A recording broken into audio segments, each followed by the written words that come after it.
The historic victory that Zohran Mamdani had in New York, how should we as Muslims feel about it? Well, first and foremost, no matter what the politics are, we can never compromise on our principles.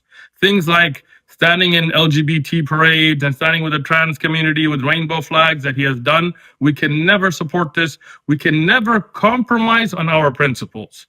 Whether he is Muslim or not, whatever the case may be. But I will say, I do not agree with his politics. I'm not a Democrat, and I'm sure as heck I'm not a socialist. I am a Muslim who believes in the Quran, who believes in the Sunnah, who believes in the way of Al-Mustafa alayhi salatu salam, and the way of the Salaf al-Salihin. And I think the only and the best way of governance is that which Allah has divinely revealed. Having said that, I'm very happy today. Why?